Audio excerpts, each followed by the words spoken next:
টানা ৮ ঘন্টা বৃষ্টির কারণে কি ক্ষতি হয়েছে দেখুন সবাই। অতিরিক্ত বৃষ্টি হওয়ার কারণে এর কচু ক্ষেতটা তলিয়ে গেছে। দেখেন কচুর ভিতরে পানি চলে এসেছে। আরও কি ক্ষতি হয়েছে দেখেন, সবাই দেখতে থাকুন লাইভটি।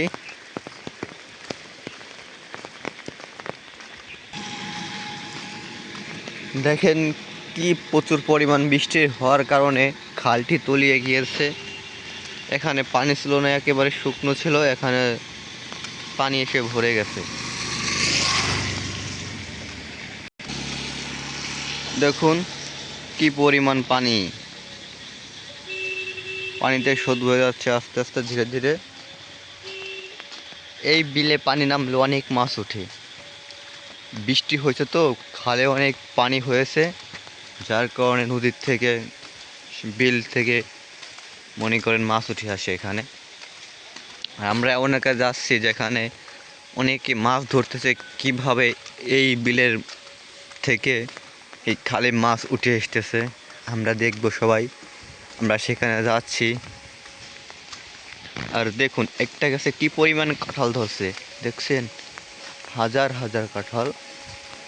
হিসেব করলে গুনতে গেলে অনেক সময় লাগবে। এই দেখেন কি পরিমাণ পানি।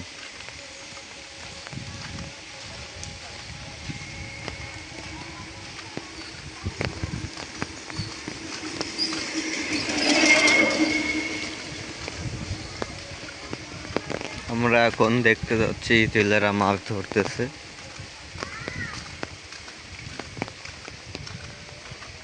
এখানে কিলোমিটারের হিসাব, ময়নদিয়া 2 কিলোমিটার। দেখেন তুমুল ঝড় হওয়ার কারণে এখান থেকে এই ইগুলো ভেঙে গিয়েছে, বাঁশগুলো।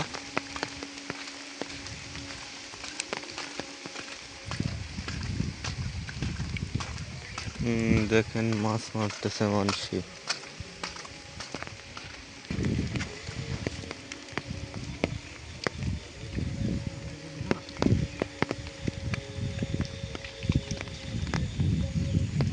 দেখেন মাছ মারতেছে হাতায়, ছাতি দিয়ে মাছ ধরতেছে, ছাতি রেখে ছাতির ভিতরে মাছ ধরছে।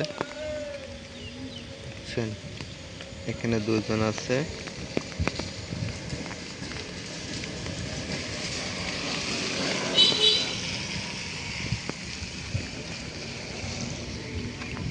আর ওই যে আছে অনেকে। আমি বৃষ্টির মধ্যে ছাতি নিয়ে বের হয়েছি।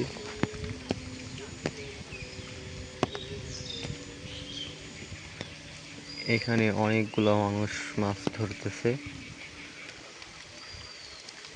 ভিডিওটি ভালো লাগলে সবাই লাইক কমেন্ট শেয়ার করবেন এবং সাবস্ক্রাইব করতে ভুলবেন না। এটা হচ্ছে বিল, এই বিল থেকে বিলে মাছ উঠে আসে। বৃষ্টি নামলে এখানে দেখা যায় অনেক মানুষের খেলা, কিভাবে মাছ ধরে হাতিয়ে। ঠিক আছে,